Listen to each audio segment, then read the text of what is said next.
Que a paz de Jesus e o amor de Maria estejam sempre presentes no seu coração e na sua vida.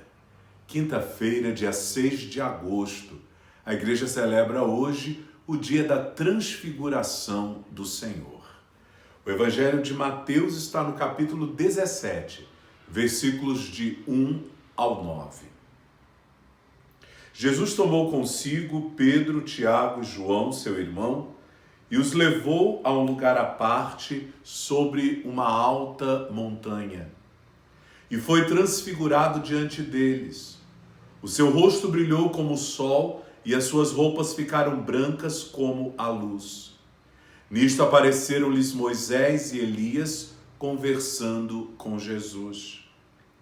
Então Pedro tomou a palavra e disse: Senhor, é bom ficarmos aqui.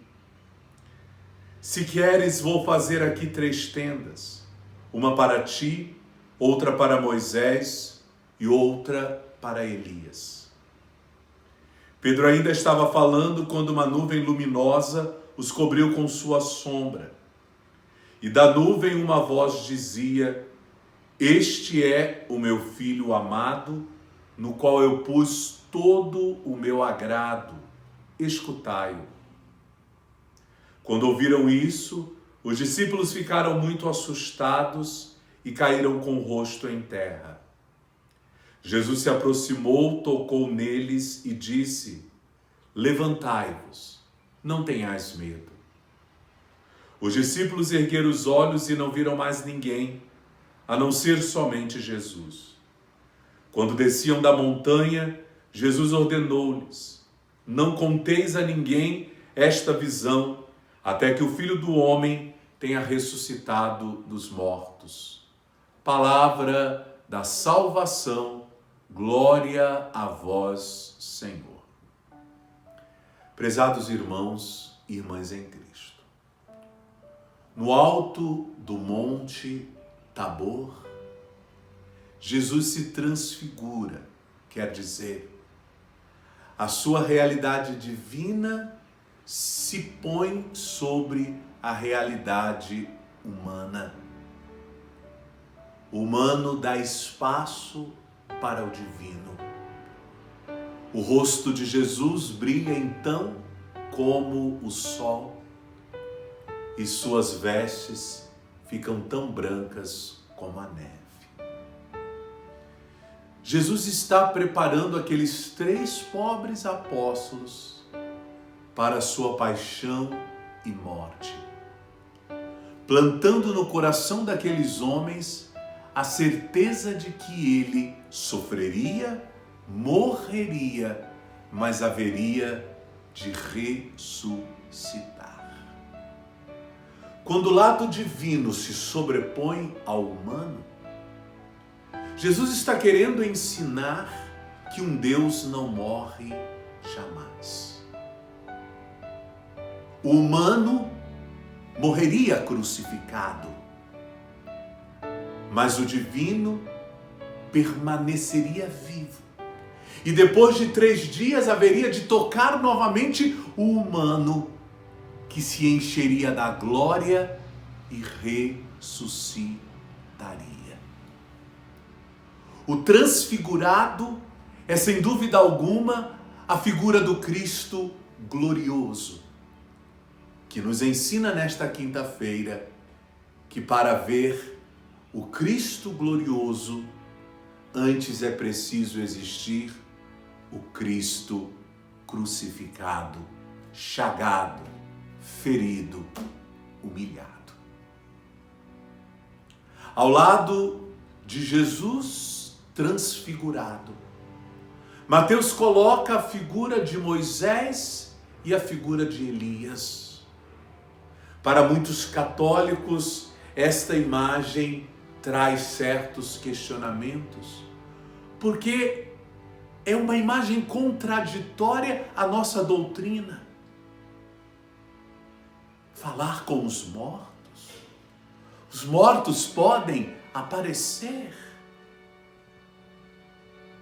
Nós bem sabemos, pelos ensinamentos do Cristo principalmente, pela passagem do pobre Lázaro e do rico avarento, que não há passagem entre o mundo metafísico para o mundo físico. Essas duas figuras não significam que aqueles homens estavam ali. Nós precisamos buscar a boa interpretação bíblico-teológica para conseguir compreender o que Mateus está querendo nos dizer. Elias, o profeta, o símbolo do profetismo, do anúncio, mas também da denúncia. Moisés, o grande representante da lei. Ao colocar esses dois homens ao lado de Jesus, o autor do Evangelho quer nos mostrar que Jesus é a nova lei. Sua lei é o amor. Porque só o amor é capaz de dar a vida pelos seus irmãos, principalmente quando eles estão culpados e o amor permanece inocente. Só o amor se doa de tal forma, porque cuida. Jesus é o maior de todos os profetas, aquele que anunciou a boa nova do reino, trazendo esperança ao coração do homem, perdoando os pecados do homem para que ele pudesse adentrar o reino. Mas também denunciou todo o pecado, toda a hipocrisia por parte daqueles que se julgavam melhores que os outros por terem a missão de salvaguardar a lei judaica. O maior de todos os profetas, a nova lei, é Jesus, que morrerá pela humanidade para salvá-la e, resgatando sua vida transfigurada, haverá de assegurar ao mundo a ressurreição. Coragem, eu venci o mundo. Comigo, vocês também vencerão. Os apóstolos sentem uma alegria e uma paz profunda em estar diante de Deus, diante do transfigurado, de descobrir de fato quem é o Cristo, e eles querem permanecer ali. Mestre, é bom ficarmos aqui.